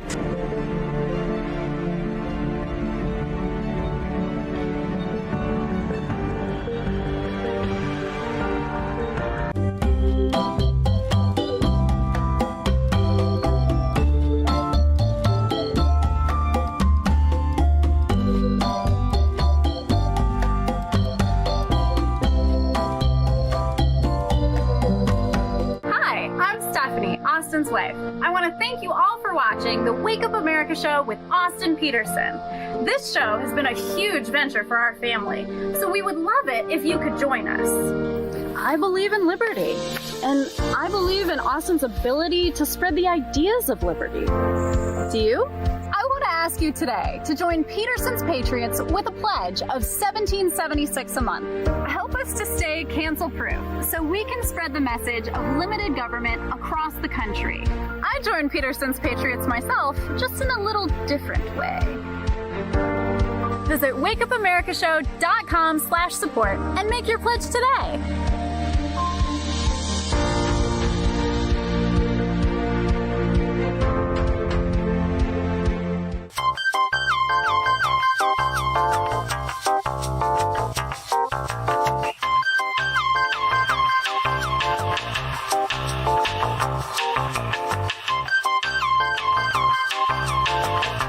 Average Americans are turning into conspiracy theorists at an unprecedented rate. Flip City Magazine was created for new converts to aid in their in-depth research along the path of absolute truth. We offer the hardest-hitting news and opinion, delivered uncensored in print directly to your door. Display proudly on your coffee table or hide discreetly. Good morning, Rise and Freedom. I'm Austin Peterson, and you're watching and listening to the Wake Up America show at wakeupAmericashow.com. All right, a list of demands Twitter employees sent to their future boss. Yes, Twitter employees are so entitled and unaccustomed to accountability, they sent a letter to the owner of the company with a litany of demands. That's not how life works. I wanted to keep my job. I think I'd probably make it clear to Elon Musk how much value I bring to the company.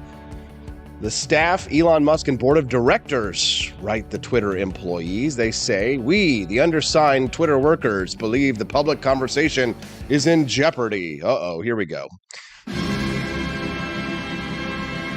They stand up. Workers of the world unite.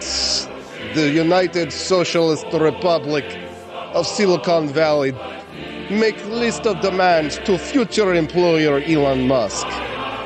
Elon Musk's plan to lay off 75% of Twitter workers will hurt Twitter's ability to serve the public conversation. A threat of this magnitude is reckless, undermines our users and customers' trust in our platform, and is a transparent act of worker intimidation. Twitter has significant effects on societies and communities across the globe.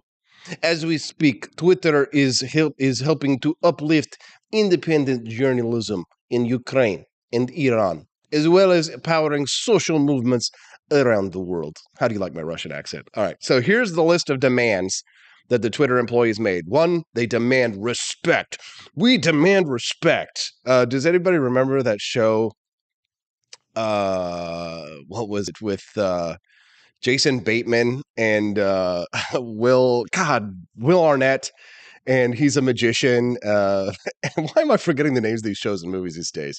And then he's like his brother's a magician, and they're like part of that society where they demand to be taken seriously. We demand to be taken seriously. We demand leadership, writes Twitter employees, to respect the platform and the workers who maintain it by committing to preserve the current headcount. They're already demanding that he should not fire 75% of their employees, which is what we're thinking he might do. Safety. They want respect and they want safety. We demand that leadership does not discriminate workers on the basis of race, gender, disability, sexual orientation, or political beliefs. Really? You demand that your boss doesn't discriminate based on political beliefs.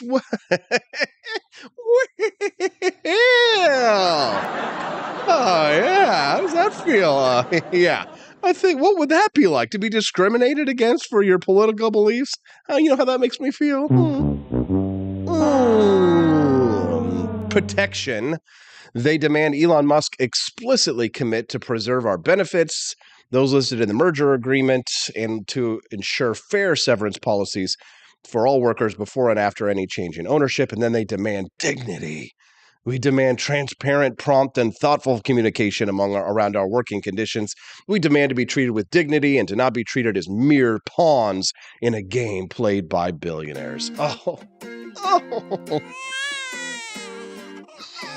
I can hear them now. Oh, God. They're quiet quitting. One listener texted in at 573-319-1586. I guess so. When we get back, JD Too Chilly joins us from Reason Magazine. He says that crime might be going down, but it might actually be going up. We don't know. What do you mean we don't know? Doesn't the FBI put out these crime statistics? Well, maybe. Statistics don't lie, right? Well, they might. We'll talk about that when we get back on the Wake Up America Show at wakeupamericashow.com.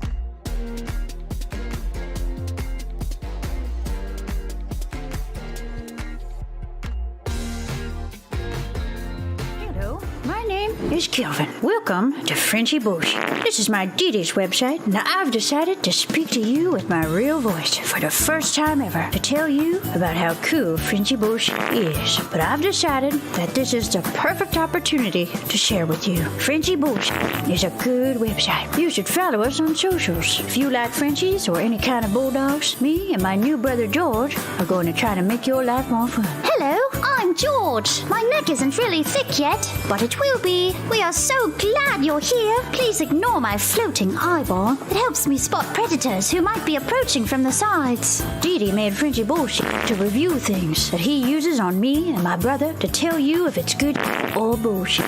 Take this collar, for example. Didi really likes it. Didi said it's really handy because us Frenchies got thick necks. Need something really tough. People think Frenchies are little, but if you look at us from below, you can see we are really pretty buff. Beefcake. Yes. Look at my creamy thighs and chest. Yes. You like that? Big brother, please focus. Frenchy Bush. Please follow us for more great content and read the Frenchy Bush blog for more fun and cool stuff.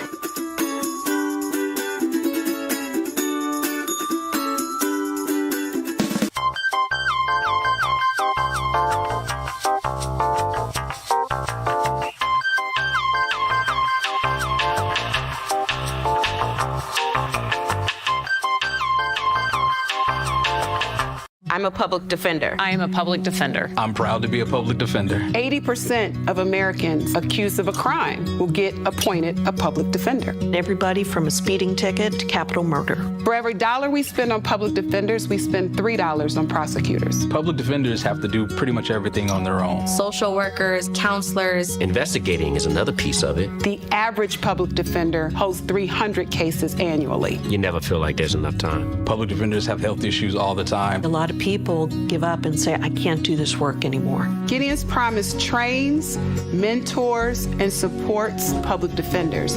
There are a lot of people who say that they would not still be public defenders, but for Gideon's Promise. It's fueled me to continue on in this fight. Gideon's Promise has changed the face of public defense. People see us as troublemakers. Good trouble only. We don't make it easy. It should not be easy to take away someone's liberty.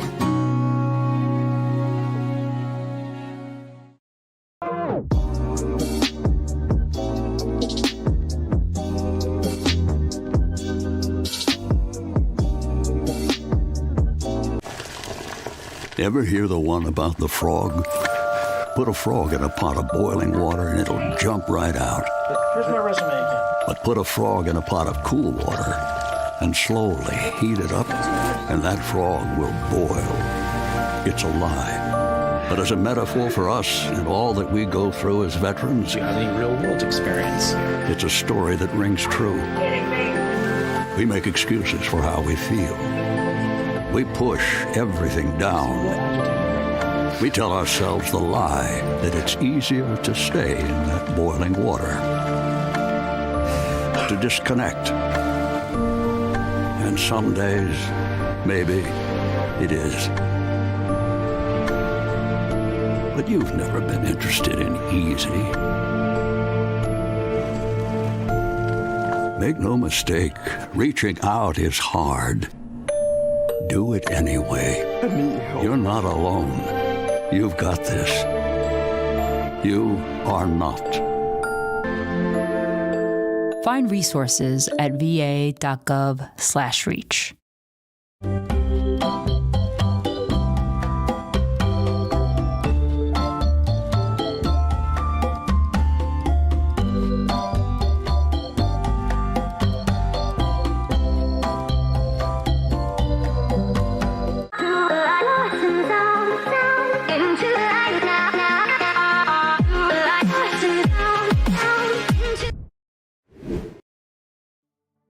Good morning. It's 8:34. It's time to rise in freedom. You're watching and listening to the Wake Up America show with Austin Peterson. You can text the show today at 573-319-1586. We'd love to hear from you. Is crime getting better or worse? Well, the FBI changed the way it compiles data, and reporting law enforcement agencies have yet to catch up. Everybody thinks it's getting worse, but maybe it's getting better. We don't know. Can I get an expert on this story? Let's talk to the man who wrote those words, JD Tuccilli, who's joining us on the line right now from Reason Magazine. Good morning, JD. Thank you so much for coming on the program today.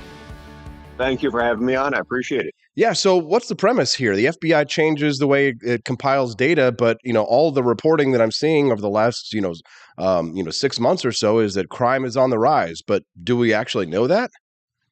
Well, that's just the thing. I mean, we kind of know what's happening in our neighborhoods, right? You step out the door, it used to be nice, it's not nice anymore. Okay, you got a good handle what's happening locally. But if you want to know what's going on in the country as a whole, either because you want to know what's happening to the country in which you live and that you love, or because you're thinking about moving, or you're worried about relatives and friends, or you're trying to assess the impact of policy, do you know what's going on in this country? And we actually don't. The world kind of broke back in 2020. I think we all know that. And crime really did jump in 2020. And I'm sure social scientists will be making careers out of figuring out what went on. But the thing is, historically, pandemics lead to social disruptions. They do. And there's no reason to think that COVID-19 is going to be different. And historically, when you break an economy, when you shut down businesses and you increase unemployment, that also spurs, crime jumps. And we saw that in 2020, so that's not a surprise right there. But in 2021, the FBI changed the way it accepts data from law enforcement agencies around the country. It went from the Uniform Crime Reporting System to the National Incident-Based Reporting System. Not that those names matter to anybody out there. What does matter is that it's made it harder for law enforcement agencies around the country to report what's going on in their communities. So we went from about 95% participation in terms of coverage of the population to about half the country. And it was a big change, too, because New York isn't included, Los Angeles isn't included, San Francisco is not included. A lot of big jurisdictions aren't included. So what's happening in those communities? Well, when the FBI puts out data this year on crime stats and says, things are kind of steady state, we don't know that that's true. And it's not that the FBI is trying to trying to obfuscate what's going on. It's that a lot of jurisdictions haven't caught up with their new reporting system yet. And so we cannot really know, is crime getting a little bit worse?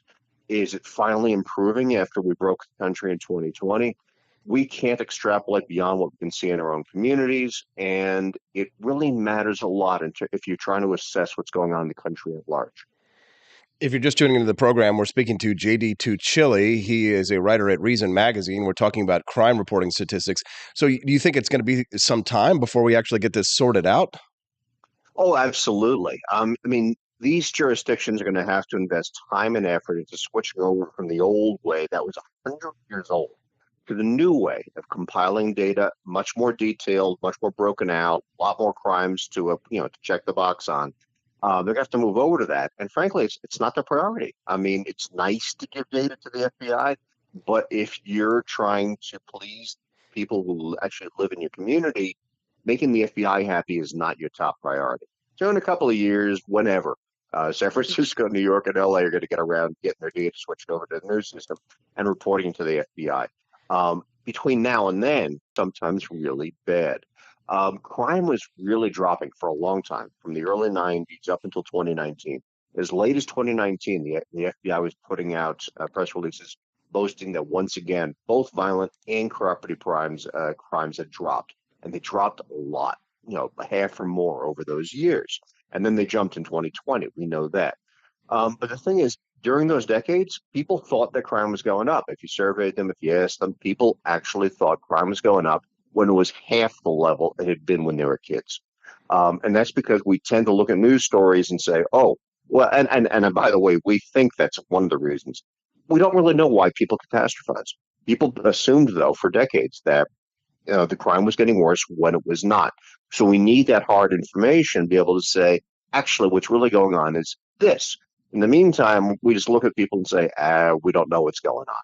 And that means that when we're trying to judge how do we do criminal justice reform in a way that works, do the cops need more money or less money? What should we be doing? Or on an individual level, where should I move so I can have a better life? We don't have a lot of data to go on. We're speaking to JD Tuccilli from Reason Magazine. He is a columnist over there, and his latest column this morning caught my eye. Just came out today. JD, you write, Americans oppose big government unless their party is in power. In other news, water is wet and fire is hot, right, JD? Absolutely. I mean, I guess anybody would look at this, and if you tap your inner cynic, taking no time at all to kind of predict this result. But the fact is, polling consistently shows, and this is the poll I pulled off is from Gallup, that majorities of Americans want a smaller government that does less. And that has been consistent since 2005, and even before then, except for a couple of years after 9/11, when everyone was scared by terrorism. But the fact is that Republicans want it, Democrats kind of want it, and independents consistently want smaller government, except that it depends upon who controls the White House. Republicans stop wanting smaller government so much when they control the White House. Numbers plunge. Democrats really want limited government only when Republicans control the White House. Their numbers go up. Independents, we can thank you guys. You're all consistent. That's a good thing. But yeah, people really only want limited government for their opponents, and then they want to exercise power when they control the reins of government. That's not a principle. That just means you want to decap your enemies. We knew that. We saw you guys in action. But it's not a principle for governing society. It's not a principle for keeping things peaceful. Because the fact of the matter is, if you've got a big, diverse society, and if big factions of that society really hate each other, and they do, we have what's called negative partisanship in this country, where people affiliate themselves, Republican or Democrat, not any more than in the past in terms of how much they like their party, but really increasingly based on how much they hate the other guys. And it's true. I mean, poll after poll finds that Americans who identify as Republicans really hate Democrats, and vice versa. And it's not just that they think that they're bad. It's that they think that they're a threat to the American way of life, that they're evil, they're a danger to democracy. I mean, the strongest language you can throw into a survey, 70 or 80% of respondents will say, yes, they really are that bad, pointing past their opponent's finger at the other side. And if you have a big government, you cannot afford to pass over the tools of the state to the other side if you're going to maintain a powerful state, because it becomes a weapon against you. And the irony, of course, is if you had principled support of smaller government, people can kind of live under a smaller government because it's not dangerous enough to mess with you, even when you lose an election. And if you live in in a democratic society, you are going to lose elections. We've seen that again and again. Power switches hands, even when we think that one party's on the ropes. Bang, the other party says, "Hold my beer, I'm going to do something crazy," and then the power switches hands once again. So if you want to have a peaceful and free and prosperous life, you need to adhere to the idea that government will ought to be limited even when you're in power, not just worrying about your enemies. See, That seems obvious to me, JD, to you and me, and probably to our listeners that, to keep those principles consistent no matter who is in power. But unfortunately, that's not how the world works. Like, what you've revealed in this poll from your column shows the real politic, how people actually behave when their party is in power. But here's the thing, and the reason why I bring you on this show so often, JD, is not only your column's terrific and you're a great speaker, but you always play it straight. So I wonder, when I ask you this question, what your response is going to be. Because to me, I've picked a side, right? I think that the Republican Party is objectively better than the Democratic Party. But as libertarians, quite frequently the rhetoric in our camp, our ideological camp, right? Not the party, but our ideology, small L. The rhetoric that gets thrown around is that there's no difference between the major parties. But the pandemic, in my opinion, showed that to be a lie. The way that Republicans handled the pandemic and lockdowns versus the way Democrats handled the pandemic and lockdowns and vaccine mandates and mandates in general were markedly different. The way red states handled the pandemic versus blue states, you wanted to live in a red state all day long. So, JD, would you agree with me that the Republican Party, even with all of its faults, is still objectively better than the Democratic Party, notwithstanding your column from today? Writ large, I think that's harder to say. But your specific example, I totally agree with. I would have much rather lived under Ron DeSantis than under Cuomo in New York. I mean, no doubt whatsoever. And I never want to live in California, period. I don't think there's any doubt about that. And locally in Arizona, I'm much happier under Doug Ducey as governor than I would have been say in Colorado or in again California.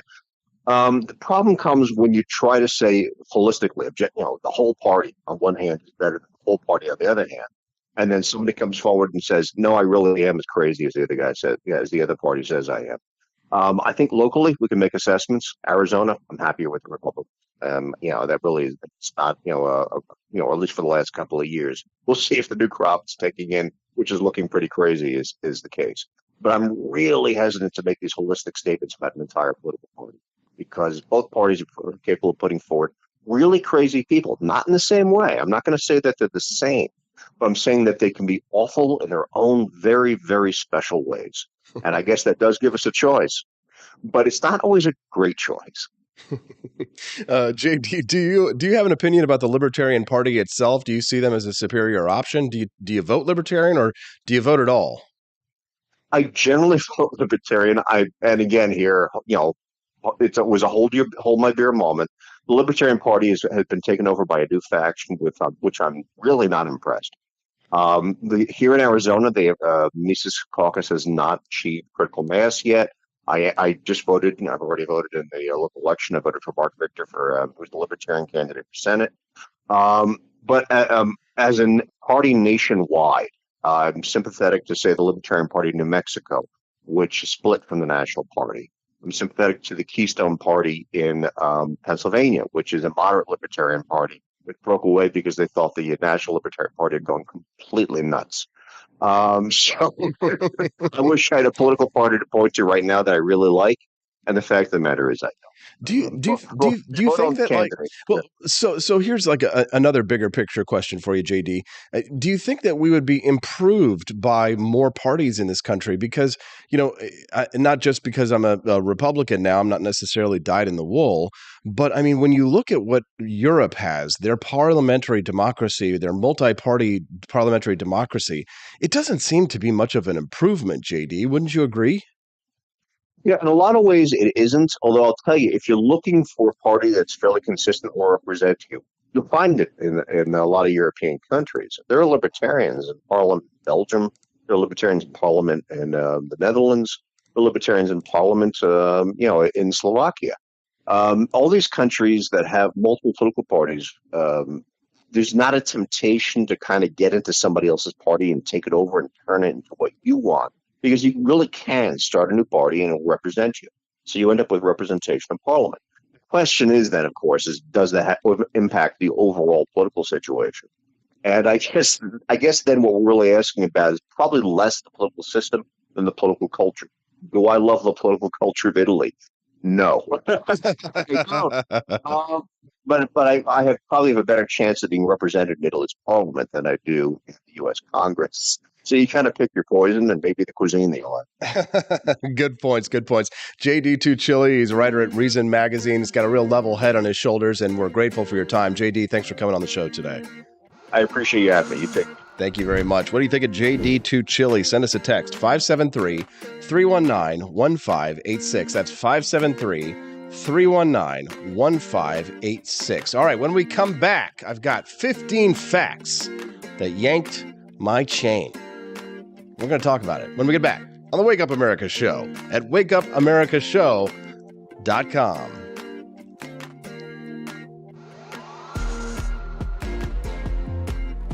As a medic to be there to help my patients, and after an injury I found myself as a patient. I experienced post-traumatic seizures. Depression is a big one that comes along with it, PTSD. So I pursued my PhD in neuroscience and regenerative medicine. The coalition has helped fund my academic pursuits. They genuinely care about helping the vet in whatever way that they can. Through supporting the coalition, you're supporting some of the veterans that have the biggest needs. Visit saluteheroes.org to learn more.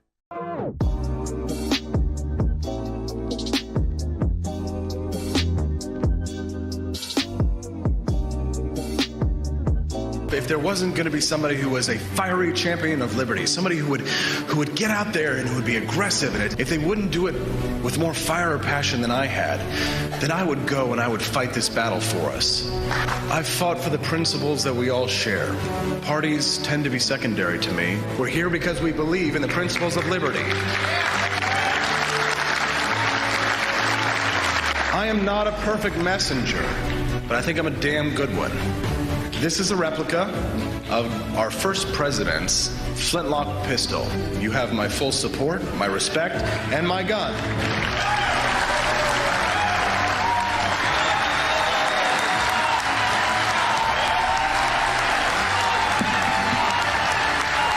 Thank you very much.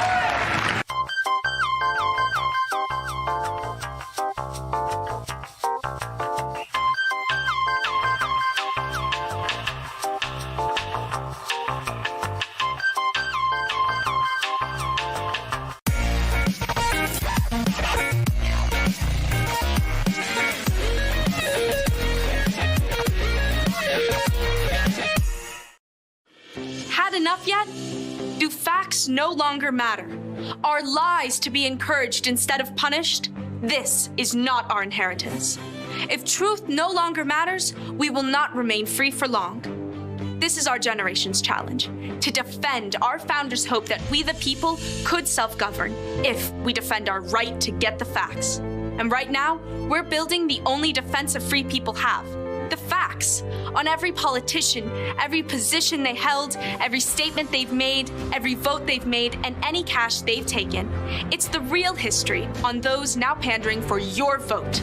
There are hundreds of young people building our defense right now, and they need your help. We all have our passions, but as our ancestors knew, when events become so foul they threaten us all, we must stand and defend each other. Please, have our backs. Join us at votesmart.org.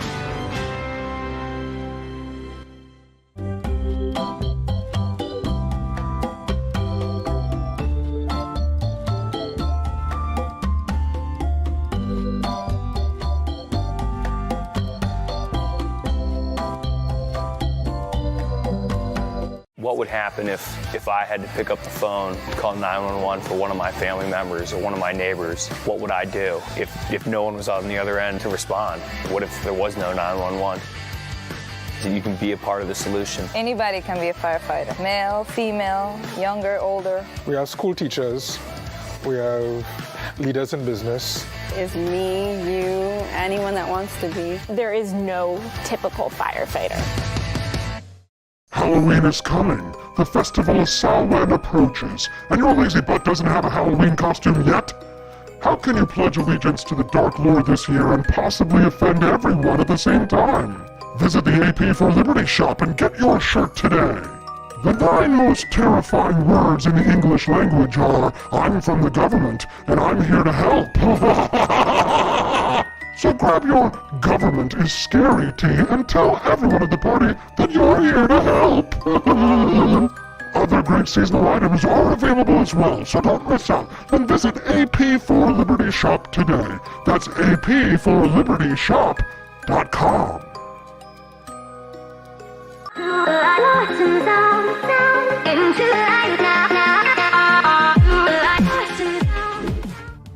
Good morning. It's time to rise in freedom. I'm Austin Peterson, and you're watching and listening to the Wake Up America show at wakeupAmericaShow.com. Still more show to go. I've got 15 facts for you that will yank your chain. I'd love to share them with you, but my computer just went on the fritz. No, now it's back. Okay. There we go. Had to hit a button. Bland American beers are all thanks to Prohibition. Yeah, I know. You drink the Budweiser, you drink the Bud Light, you drink the Busch, and I'm sitting in a speakeasy right now, and there's Busch signs all over the place. Hold on, let me see if I can actually get it to turn around here. Let's see if you can see this. Yes, I am in an actual speakeasy. Check this out. See this over here? I don't know if you can see. Can you see the bar over there? Over there you can see like the Busch signs. Hold on, check this over here. Look at this. Look at all of these mugs. These Steins, Budweiser. What's over here? What are they drinking up here? Let's see. Budweiser, Anheuser-Busch, Busch Bavarian beer. See the sign up there? Kind of awesome that we do this show from a speakeasy, right? But listen, I'm more of a, I drink Sam Adams. It's pretty good. I like Sam Adams is one of my favorite beers, the summer ales. I like the Oktoberfest, right? But these days I'm drinking more German beers. I don't know about you, but the movement for Prohibition led to American beer makers moving towards lighter, blander beers. You can thank Prohibition for things like Bud Light. And in the early part of the 20th century, brewers tried to emphasize that beer was healthier than whiskey. Yeah.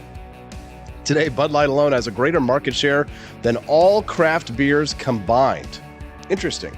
Here's another fact to yank your chain. Yesterday, I did an interview with Reed Coverdale, you know, the naturalist, capitalist guy, truck driver, really awesome guy, big, awesome beard. We were talking a little bit about nukes, you know, possibility of nuclear disaster. Hopefully that will be averted. Putin decides not to nuke us. We decide not to nuke him. He decides not to nuke Ukraine. Please nobody use nukes over there. But anyways, I thought this was an interesting fact. I read this yesterday. More people actually died in the carpet bombing of Tokyo than in Hiroshima and Nagasaki combined. Operation Meeting House only lasted one day, but it's actually the single most destructive bombing raid in human history. 279 B-29s dropped about 1,500 tons of bombs, destroying 16 square miles of the city. Yeah, everybody focuses on the nuclear bomb. I'm not sure why. I think people think it's some kind of special evil, but the fact is that there were far worse bombing campaigns than what were dropped on Hiroshima and Nagasaki from World War II, but everybody focuses on the bombs. Another little fact to yank your chain, Germany has had a suspended monorail still in service from 1897. Can you imagine this? A suspended monorail? Monorail, yay! The Wuppertaler Schwebebahn is the oldest electric elevated railway with hanging cars in the world, and it's a unique system in Germany. I've never even heard of this thing before. World War II pilots delivered kegs of beer in modified pylons. Spitfire mechanics and pilots worked together to modify pylons to carry beer in kegs. British breweries donated free beer to soldiers during World War II. That's nice. But after D-Day, there was no room for it on the ships going across the English Channel, so the kegs delivered to the soldiers were chilled from the high altitude. I actually read this story, too, once about a soldier in World War II who was fighting the Pacific, and he was a pilot, and he wanted to make ice cream. So in order to make ice cream, they made it on the ground, and then he flew up really high so that it froze in the airplane. And then when he came down, they all got to enjoy ice cream. Kind of an interesting little fact. Another one to yank your chain. Every current living Leonberger dog can be traced back to 8 that remained after World War II. The Leonberger breed of dogs were used a lot in both World Wars and around Germany. Many of the dogs were abandoned or killed in action due to invasions. In medieval times, women's hairstyles showed if they were single or married. We need to go back to this. Married women would have their hair tied up in braids beneath a head covering. Single women allowed their hair to fall freely over their bodies, signaling that they were available for marriage. I think we'll leave it at that. So ladies, all the single ladies, let's see your hair down. All the taken ladies, all the married ladies, put that hair up. Don't be. We'll be back tomorrow before my speech at Missouri State University. Tomorrow night, I will make sure to try and stream it for you so you can watch it here. YouTube.com/AP for Liberty. Appreciate you very much. Tony Allegra, Corey Kleiber, Chris Morrill, Robbie Thurman, Rare Camellia, and everyone, Doug H., all of our friends over on the Wake Up America Show live stream. Appreciate you supporting us. Don't forget, tomorrow is the giveaway. We will pick one monthly supporter, who is a monthly donor, to win an item from the AP for Liberty shop. So make sure you head over to wakeupAmericaShow.com/support. Sign up to become a monthly supporter, and you will be entered to win in our monthly contest giveaway. Thanks so much for watching the show. Love you very much. Do you love me too? We'll see you tomorrow at the Wake Up America Show at wakeupAmericaShow.com.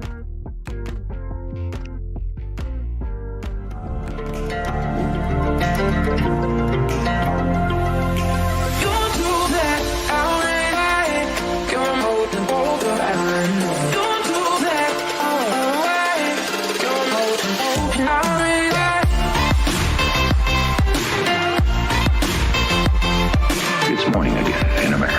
Our country is prouder and stronger and better.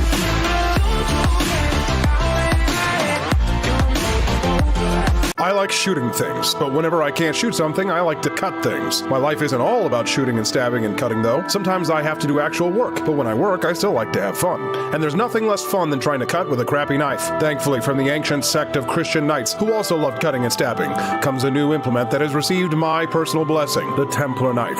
Like the ancient sword of Excalibur, you don't choose a Templar knife, it chooses you. You just decide what kind you want on the website first, however, and then order it online, and then it chooses you. The Templar knife comes in a variety of shapes. As a man of culture and taste, I have decided I will never use a terrible knife again. And thanks to the inspiration provided by this excellent product, I have decided to launch a new crusade against anyone using less than superior knives. Join me, brothers and sisters, by visiting uppercuttactical.com/pages/Templar-knives. That's a lot of slashes. For that, you'll need a Templar knife. For 10% off, use code AP for Liberty and join me in a quest for glory, for liberty, for Christendom, for the Templar knife. Get yours today. Fire.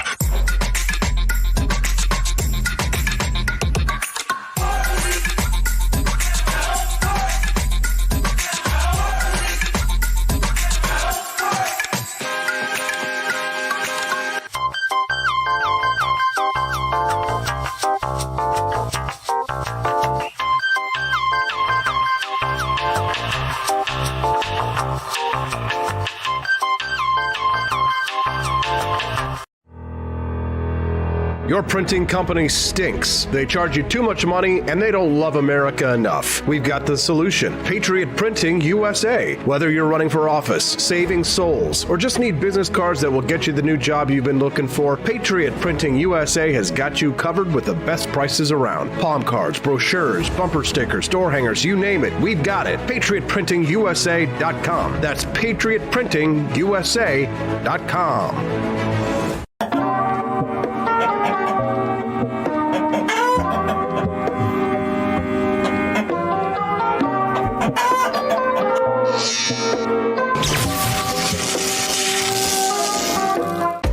Want an engaging website to boost your business? You're just a click away from 5-star Fiverr talent. Hundreds of freelancer skills like web design. Head to Fiverr.com today and get something started.